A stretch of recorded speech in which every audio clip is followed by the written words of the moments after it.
Ser Podcast.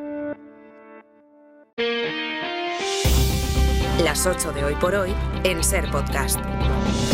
Hola, muy buenos días. La gran pregunta esta mañana es si las medidas para poder atajar la urgencia de la vivienda, que en las últimas horas han presentado tanto el Gobierno como el PP, van a servir de algo. Porque se acumulan los anuncios, las medidas, las declaraciones de intenciones, pero sigue siendo imposible encontrar pisos de alquiler a un precio que no suponga dedicar todo el salario a la vivienda y vivir de lo que queda, que es muy poco o nada. Parece que todo el mundo es consciente del problema, parece que por fin el PP se pone a trabajar en lo que preocupa a la gente, a ver cuánto le dura, pero no parece que la solución vaya a llegar en el tiempo que la urgencia requiere. Hay diagnóstico, hay planes que confrontan en el modelo, pero no parece que haya ningún tipo de voluntad de entendimiento para solucionar un problema que es un problema de país. No va a servir de nada usar también las propuestas en materia de vivienda como arma partidista. Ya lo hace el PP con la ley de vivienda, que se niega a aplicar en las comunidades donde gobierna su partido y que se ha demostrado útil en donde sí se ha puesto en práctica. En la solución de la vivienda tienen que participar las tres administraciones, la central, la autonómica y la municipal. Ninguna puede hacerlo sola y debería participar todo el arco parlamentario en una sola dirección, en conseguir que se cumpla ese artículo de la Constitución que habla del derecho de los ciudadanos a tener una vivienda digna y que puedan pagar, añadiría yo. Ayer nos decía Javier Ruiz que entre las propuestas del Gobierno y la oposición puede haber, y hay de hecho, puntos de convergencia. Bueno, pues es su obligación explorarlos, porque si no, lo ha anunciado ayer y antes de ayer, pasará a formar parte de la lista de todo lo que se dice que hay que hacer pero que nunca se hace. El diagnóstico está claro, parece que todos lo tienen claro. Hay que trabajar en las soluciones y hay que hacerlo ya y a ser posible, juntos. Àngels Barceló. Así que están ya las cartas sobre la mesa, conocemos ya el plan que presentó ayer Pedro Sánchez. Para garantizar que las viviendas de nuestro país sean, ante todo, hogares y no negocios. Lo que sobran son Airbnbs. Y faltan viviendas. Y conocemos también el plan que había presentado el PP para las comunidades donde gobierna, que son la mayoría. En que la política de vivienda o el problema extraordinario que vive la vivienda, que padecen nuestros jóvenes en materia de vivienda, no tienen una respuesta con una varita mágica. Y no solo se puede resolver desde un ámbito, desde un ángulo, sino que necesita una política integral, que es lo que hemos propuesto este fin de semana. Y está claro que será difícil, si no imposible, que haya acuerdos o acercamientos. Al PP, a Borja Semper, las medidas del Gobierno le parecen mal. Lo que he tenido oportunidad de conocer es más política intervencionista. Y lo que queda acreditado por la experiencia es que manosear el mercado, más políticas intervencionistas, lo que generan es precios más caros y menos oferta. Y al Gobierno le parecen mal las medidas que propone el PP. Quieren volver a esa política nefasta. La del pelotazo, la del pinchazo de la burbuja inmobiliaria. Y luego que venga papá Estado y pague los platos rotos, con los impuestos de la clase media y trabajadora, que es la principal víctima de esa burbuja inmobiliaria que otros inflaron.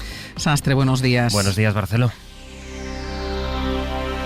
Esta mañana desgranaremos qué impacto se espera que tengan las medidas que anunció ayer Pedro Sánchez y que incluyen avales públicos para asegurar a los propietarios que cobrarán las mensualidades del alquiler y bonificaciones en el IRPF si la casa se alquila al precio del índice de referencia que establece el Ministerio. Pablo Anzola, buenos días. ¿Qué tal? Buenos días. Pablo, se anuncia la construcción de más vivienda oficial y se va a limitar también la compra de extranjeros de fuera de la Unión. Sí, son dos medidas que van en la buena dirección, pero que en todo caso parecen quedarse cortas para atajar la crisis actual. Primero porque el Ejecutivo anunció ayer que transfiere 3.300 viviendas a la nueva empresa pública, pero lo hace el mismo día en el que reconoce que se necesitan 210.000 cada año para alcanzar el ritmo al que se crean los hogares en España. Es decir, el Estado va a ceder el 1,4% del total de viviendas necesarias. Y segundo, porque aunque con un impuesto del 100% la intención del Gobierno es cortar de raíz las compras de extranjeros no residentes, la realidad es que este tipo de operaciones son prácticamente insignificantes. Según la inmobiliaria Colliers, en España esos extranjeros compran al año 27.000 viviendas en un mercado de 26 millones de casas. Operaciones además concentradas en regiones muy concretas como Alicante o como Málaga, y en uno de los mercados más tensionados como Madrid, por ejemplo, los no residentes compraron solo 1.000 casas en el último año. Así que son las inmobiliarias y también los centros de investigación los que están advirtiendo ya del efecto limitado de estas medidas. Pablo, gracias. Gracias a vosotros. Chao. Después en el abierto analizaremos esta letra pequeña de las medidas anunciadas por el Gobierno. Esta es la parte económica del anuncio. ¿Qué efecto político va a tener? Guillermo Lerma, buenos días. ¿Qué tal? Buenos días. Y lo primero es que estas medidas tienen que negociarse en el Congreso con los socios y luego en el Gobierno admiten que el impacto de estas políticas no va a llegar a corto plazo. Sí, admiten que el impacto no es inmediato, aunque recuerdan en la Moncloa que no parten de cero y que no es el primer plan que se pone en marcha en estos 7 años de mandato. En el Gobierno trabajan con la intención de que una parte de las medidas, las que tienen que pasar por el Congreso, estén aprobadas en este periodo de sesiones antes del verano. Son sobre todo las políticas que tienen que ver con la fiscalidad, de los incentivos para quienes alquilen su vivienda a precio asequible o el aumento de los impuestos a los pisos turísticos o a los extranjeros que compran solo con la intención de especular. Dicen en la Moncloa que estas medidas son equilibradas porque buscan sacar vivienda al mercado, aumentar la oferta en el corto plazo y por eso confían en lograr el consenso de una mayoría de la Cámara. En el Ejecutivo reconocen, eso sí, que el problema es estructural y que una parte importante del plan, lo que busca ampliar y blindar el parque público, necesita de más tiempo. Es aquí donde el Gobierno señala la herencia recibida de los gobiernos del PP, cuyas recetas, dicen, han hecho que en estos años buena parte de la vivienda pública construida acabe en manos privadas, favoreciendo el pelotazo y la especulación, un modelo fallido que, avisan en la Moncloa, está dispuesto a repetir el PP de Alberto Núñez Feijóo. Guille, gracias. Hasta luego. De manera que, como contaba ahora Guille, el Gobierno señala al PP y el PP lo que hace es señalar al Gobierno por la crisis de vivienda y también, sobre todo, por la imputación del fiscal general del Estado, al que el juez ha citado a declarar en el Supremo dentro de 15 días. Será el 29 de enero. Este auto que hemos tenido oportunidad de conocer hoy, es de un escándalo inédito en la política española. Esta es la valoración que hacía Borja Semper en Génova y esto es lo que decía desde el Gobierno el ministro, que es juez, Marlaska. No creo, y voy a ser muy breve, que haya existido ninguna revelación de ningún secreto, a no ser aquella que desde el entorno de la presidenta de la Comunidad de Madrid, desde su director de gabinete, haciendo referencia y filtrando que existía una causa por delitos contra la hacienda pública y falsedad documental contra la pareja de la presidenta de Madrid.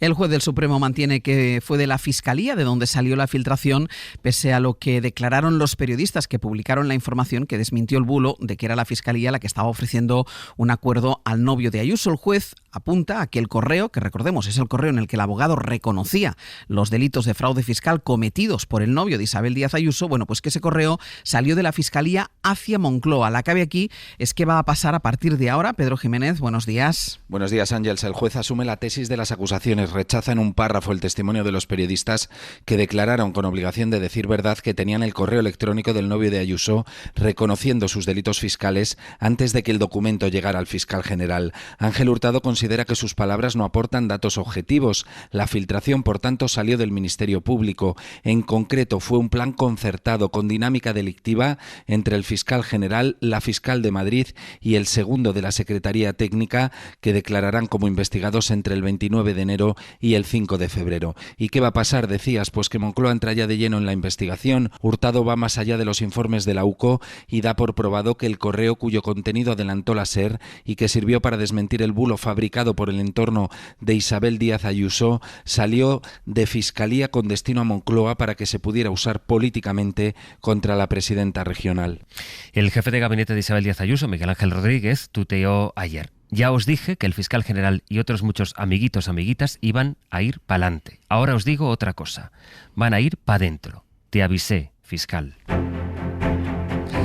A Feijóo le preguntaron ayer por la gestión que Carlos Mazón hizo de la Dana en Valencia. Fue en una entrevista en Onda Cero donde el presidente del PP, que venía de apoyar entre aplausos a Mazón este fin de semana en Asturias, dijo que el presidente de la Generalitat, que Carlos Mazón, quedó noqueado en las peores horas del temporal. Cualquier persona con un mínimo de sensibilidad, cualquier persona que sea un político de buena fe y cualquier persona que no utilice una catástrofe natural para intentar medrar políticamente tiene que estar noqueado. Luego Mazón tuvo que responder a eso. Emocionalmente, sin duda. Desde luego, lo que sí que le puedo decir es que el dolor, el noqueo de dolor, no me importa la palabra, ya sé que se malinterpretará en cualquier caso. En ningún momento en ningún momento nos ha afectado para el trabajo, para asumir las responsabilidades del minuto cero.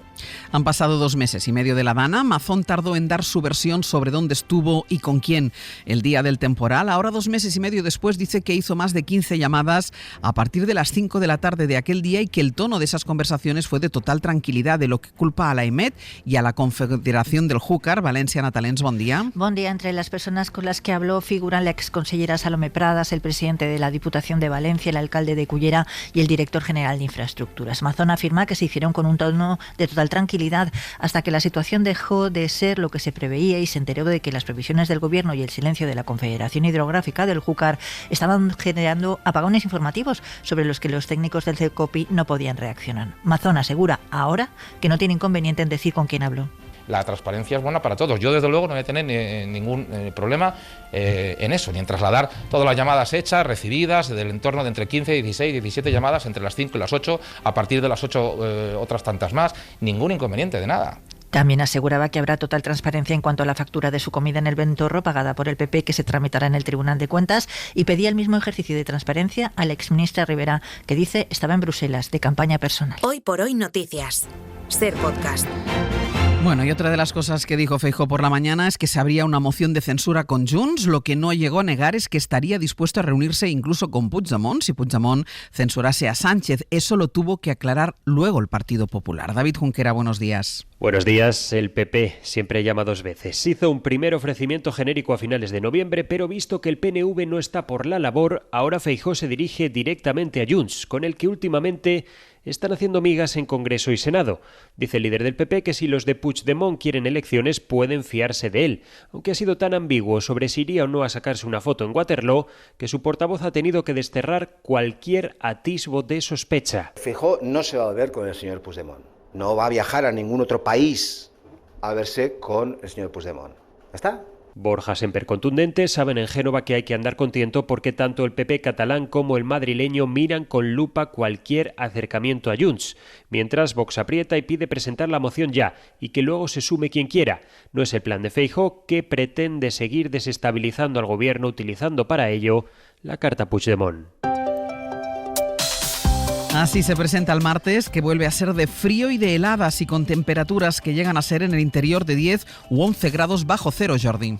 De hecho, vuelve a ser la mañana más fría de lo que llevamos de invierno. Por no haber hecho mucho frío, en 2 días estamos recuperando heladas que no solo son significativas en el interior y especialmente en la Ibérica, donde en muchas poblaciones se baja de los 10 grados bajo cero, sino que incluso en algunos puntos del Mediterráneo, sobre todo del litoral de Cataluña o del Cantábrico, está helando. Oviedo, Gijón o Santander ahora mismo con 0 grados. Y el día será radiante, pero con un sol que dará la sensación que no calienta, máximas en general de 10 a 15 grados, una situación que se repetiría mañana. Vuelve a hablarse de la posibilidad de un alto el fuego en Oriente Próximo y es verdad que hemos estado varias veces en este punto, que la posibilidad de una tregua ha estado sobre la mesa en muchas ocasiones, aunque hay un elemento que esta vez lo hace distinto. En menos de una semana cambian las cosas en la Casa Blanca. Fue Biden, precisamente, quien ayer mismo dijo que ese alto el fuego estaba al caer por cómo iban las negociaciones que mantienen en Doha Israel y Hamás.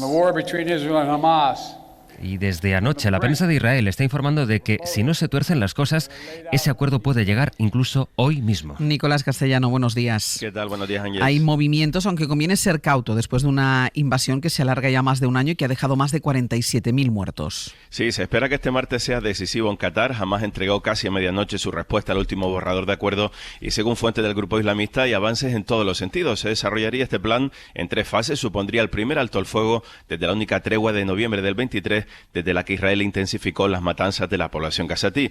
Esta vez, a corto plazo, permitirá la liberación de 33 rehenes de Hamás a cambio de 1.200 presos palestinos, según algunos medios árabes. Incluso, el gabinete de Netanyahu es más optimista que nunca.